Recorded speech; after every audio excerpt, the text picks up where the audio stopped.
नमस्ते, मेरा नाम प्रकाश सती है और आज हम कुंडली के बारे में बात करेंगे और हस्तरेखा के बारे में बात करेंगे। हस्तरेखा और कुंडली ये बहुत बड़ी खोज है दो भारत की, मगर मैक्सिमम लोग जो हैं इसको अंधविश्वास की तरह देखते हैं।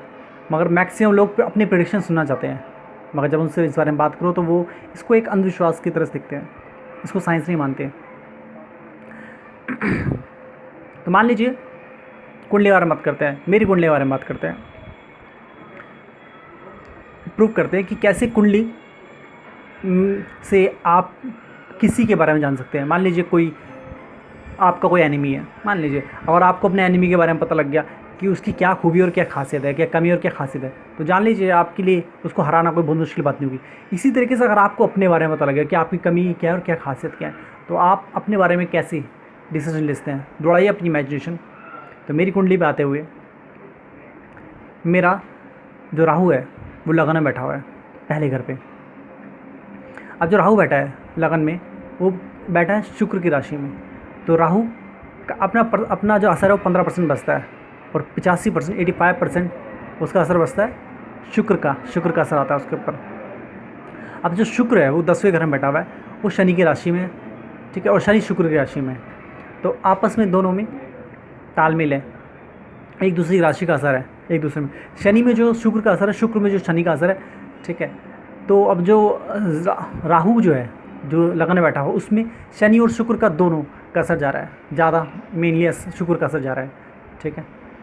अब 7वें घर में बैठा मंगल केतु के साथ। तो मंगल जो है उसे मंगल और केतु का मिक्स होके असर जा रहा है, उसकी दृष्टि पड़ रही है लगन पे, राहु पे। तो अपना राहु पे मंगल का भी असर आता है, ठीक है। ये मैं ज़्यादा डिटेल में नहीं जाऊँगा, शॉर्ट में बताऊँगा आपको। तो अब जो राहु है वो क्या बनता है, इससे क्या पता लगता है राहु, पता क्या लगेगा।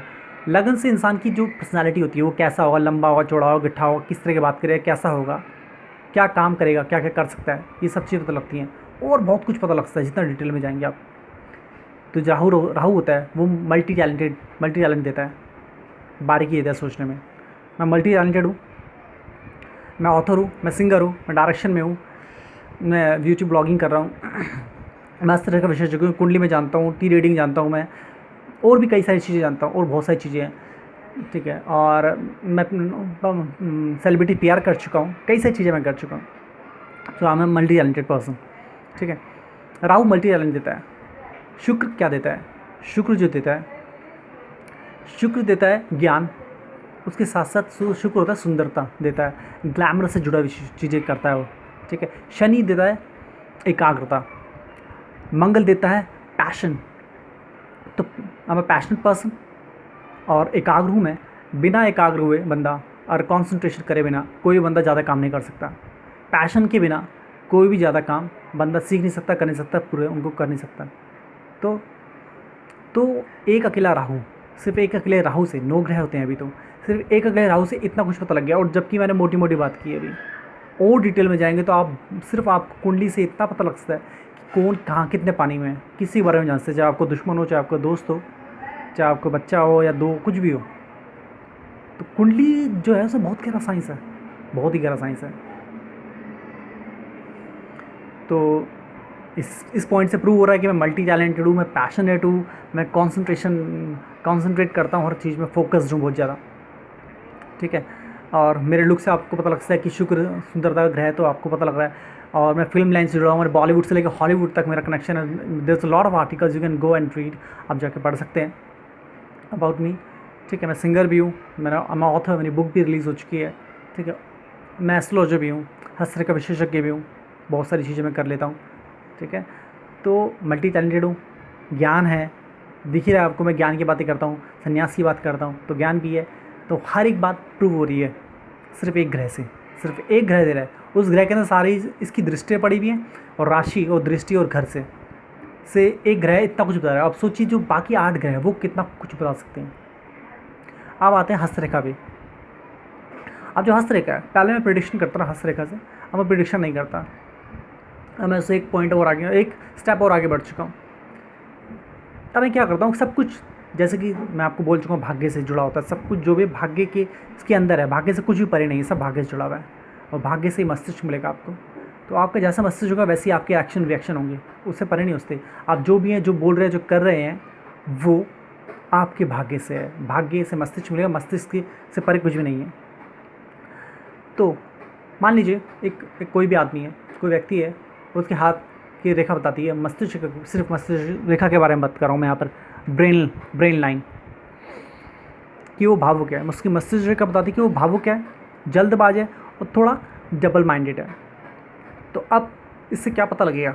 भावुक है, जल्दबाज है, डबल माइंडेड है। भावुक है तो इसका मतलब उसने भावुकता में कई सारे फैसले लिए होंगे, भावुकता में कई गलतियाँ करी होंगी, उधार दे देना, लड़ाई कर लेना, कुछ ऐसा बोल देना, लोगों की चीज़ों में चले जाना, गलत लोगों को सपोर्ट कर देना। जल्दीबाजी, उसने लाइफ में जल्दी में बहुत सारे फैसले लिए होंगे, जल्दीबाजी में फैसले लिए गए बिना काफ़ी ज़्यादा पॉसिबिलिटी होती है कि गलती हो जाए। जब तक आप जांचें परखें ना और आपको जल्दीबाजी में करें तो गलती होने के बहुत ज़्यादा चांस होते हैं। तो इसलिए बहुत सारी गलतियाँ होंगी, बहुत सारी गड़बड़ियाँ होंगी उसकी लाइफ में। डबल माइंडेड से ये पता लगता है कि वो किसी चीज़ में कॉन्सेंट्रेट नहीं कर पाता होगा, हमेशा कोई भी चीज़ करे उसका दूसरे नाव में हमेशा पैर सवार होता होगा।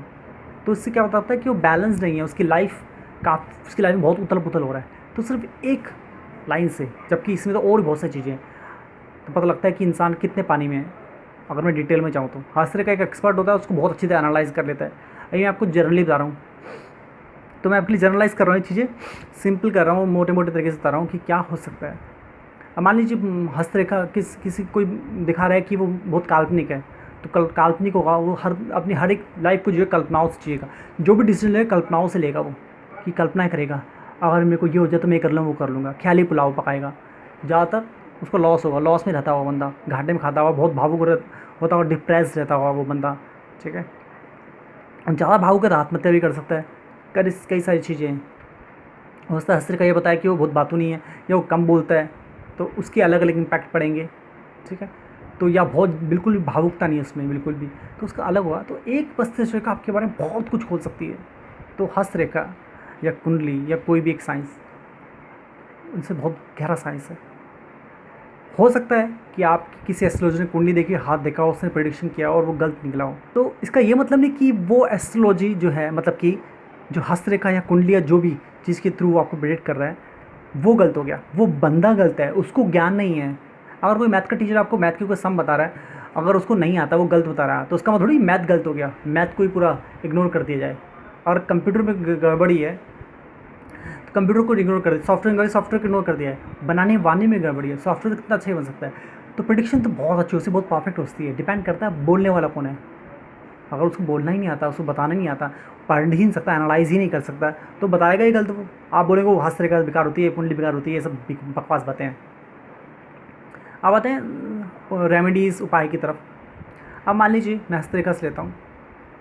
मान लीजिए एक बंदा भावुक है और जल्दबाज है और डबल माइंडेड है, तो मतलब वो लाइफ में जल्दीबाजी में डिसीजन लेगा, गड़बड़ होगी, भावुकता में गलत फैसले लेगा, लोगों को पैसे दे देगा, गलत जगह चले जाएगा, गलत लोगों को सपोर्ट कर देगा, गलत लोगों से के साथ जुड़ जाएगा, भावुकता के चक्कर में चीज़ों मना नहीं कर पाएगा लोगों को।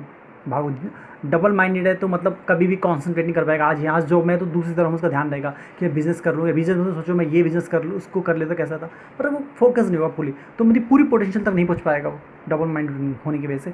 तो मान लीजिए अगर इसके लिए आप बृहस्पति का स्टोन पहन सकते हैं, अगर किसी के साथ भी ऐसी प्रॉब्लम है तो बृहस्पति का स्टोन पहने। वो बृहस्पति का स्टोन क्या करता है, वो आपको बैलेंस्ड करेगा, बैलेंस उसमें खूबी होती है, चीज़ों को बैलेंस करता है वो। आपके अगर बहुत ज़्यादा भावुक है तो आपकी भावुकता को बैलेंस करेगा, वो फोकस्ड करता है, वो आपको फोकस्ड कर देगा, तो आप फोकस्ड होंगे, बैलेंस्ड होंगे। आप ज़्यादा भावुक हैं तो बैलेंस होंगे, कम है तब भी बैलेंस करेगा आपको। तो बृहस्पति के स्टोन में ये खूबी है, मगर डिपेंड करता है कौन सा स्टोन पहने, असली पहन रहे हैं, नकली पहन रहे हैं, सब्स्टिट्यूट पहन रहे हैं, ओरिजिनल पहन रहे हैं। मान लीजिए इसका मैं स्टोन के मैं आपको साइंस बताऊँ कैसा है स्टोन।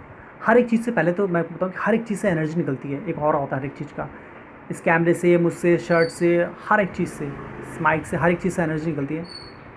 तो स्टोन से भी एनर्जी निकलती है। अब इंसान को एनर्जी चाहिए होती है किसी न किसी रूप में, ठीक है। तो मान लीजिए फॉर एग्जांपल किसी को आयरन की कमी है, तो अगर वो आयरन ले रहा है, अब वो आयरन किस रूप में ले रहा है, कैसे ले रहा है, कितना ले रहा है, उसको कितनी ज़रूरत है, मान लीजिए उसको 10% आयरन की ज़रूरत है उसकी बॉडी में, और ले रहा 0.5%, मतलब कि आधे, एक से भी कम, एक का भी आधा ले रहा, 0.5% ले रहा वो, तो उसको उतना ही शरीर में उसका असर आएगा, दिखेगा उसका फ़ायदा। और वो थोड़ा सा असर होगा तो शायद पता मिलने लगे उसको। तो ऐसा नहीं आपने स्टोन पहनाया, कोई रेमेडी करी तो आपकी सारी बोरी गिर जाएगी नोटों की, ऐसा नहीं होगा। तो अगर ये भी हो सकता है नोटों की बोरी गिर जाए, हो सकता है कि छोटी सी कोई कमी आ गई है वो बोरी गिरने के लिए नोटों की, वो पहनती है आपके सर में, नोटों की बोरी भी गिर जाए। मगर कुछ लोग के ज़्यादातर मैं बोलूँगा ऐसे लोग जो होते हैं वो सिर्फ पैसा कमाने के लोगों को डरा देते हैं, लोग डर जाते हैं।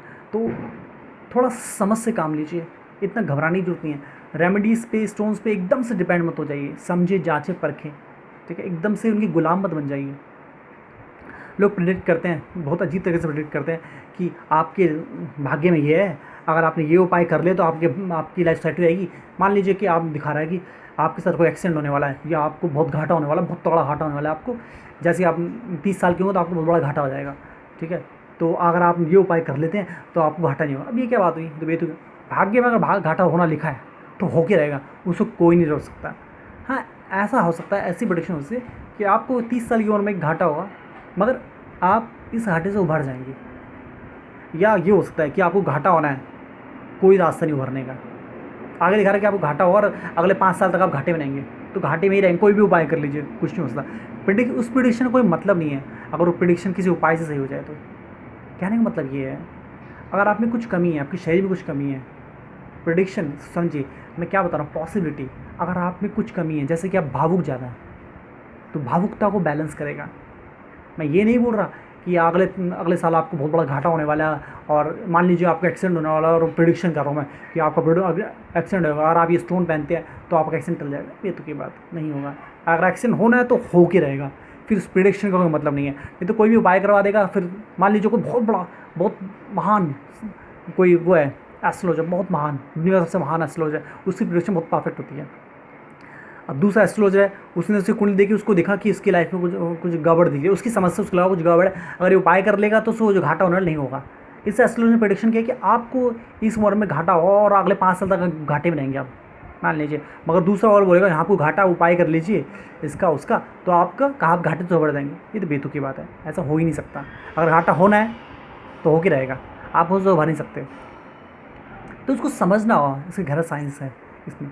तो कभी भी ये जो विद्या है, इस साइंस को निगलेक्ट ना करें, इसको छोटा ना समझे, इसकी इंसल्ट ना करें। बहुत बड़ा साइंस है, बहुत लकी है आपके पास ये अवेलेबल है कि आप जान सकते हैं। जो इसका फ़ायदा उठा सकते हैं उठा लेंगे समझदार लोग, मगर लोग इससे ज़्यादातर लोग गलत लोगों के चक्कर में पड़ जाते हैं, तो उनको लॉस हो जाता है। तो आपकी समझदारी है कि आप उसको चीज़ों को कैसे इस्तेमाल करते हैं। तो मैं आज के लिए इतना ही बोलूँगा। आपको मेरे वीडियोस की अपडेट चाहिए तो आप सब्सक्राइब करें। आपके जो भी सवाल जवाब नीचे छोड़ दीजिए। आपको संन्यास के बारे में वीडियो देखना हो तो मैंने लिंक में छोड़ा हुआ है। राधा कृष्ण की शादी क्यों नहीं हुई उसके बारे में जानना चाहते हो तो उसका लिंक छोड़ा हुआ है। शिव की उत्पत्ति के बारे में जानना चाहते हैं उसका लिंक छोड़ा हुआ है। कुंडलिनी जागृति के बारे में जानना चाहते हैं उसका लिंक छोड़ा हुआ है। धर्म के बारे में, भगवान के बारे में, गॉड के बारे में जानना चाहते हैं उसका भी लिंक छोड़े हुए मैंने, और पूरी प्लेलिस्ट का भी लिंक छोड़ा हुआ मैंने। मेरी बुक है, ये मेरी बुक है, futuristic version of Gita, the ultimate theory of fate. आप अमेज़ोन से खरीद सकते हैं, इसका लिंक मैंने दे रखा है। गूगल प्ले स्टोर से डाउनलोड कर सकते हैं आप, ठीक है। जाए पढ़े, आपको समझ आएगा कई चीज़ें समझ आएंगी, बहुत गहराई। इसमें हर चीज़ का साइंस दे रखा है। इसमें जन्म कुंडली के बारे में और हस्त्र के बारे में भी समझ आएगा आपको। ये नहीं बता रखा कैसे आप सीख सकते हैं, सिखा नहीं रखा, साइंस बता रखा है, ठीक है। डिटेल में नहीं है, बट कुछ पढ़ेंगे तो कुछ समझ आएगा इस बारे में। बाकी संन्यास के बारे में डिटेल में है, संन्यास के बारे में, धर्म के बारे में, गॉड के बारे में, फैशन, फियर, बहुत सारी चीज़ें सब्जेक्ट्स हैं, उनकी डिटेल में। थ्योरी ऑफ फेट के बारे में बता रखा है। जल्दी मैं थ्योरी ऑफ फेट के बारे में वीडियो बनाऊंगा। और फिर गीता के ऊपर श्री कृष्ण जो भाग्य के ऊपर बोला है, फेट के ऊपर बोला है, भाग्य के ऊपर जो बोला है, उसकी वीडियो में बनाऊंगा जल्दी। आज के लिए इतना, नमस्ते।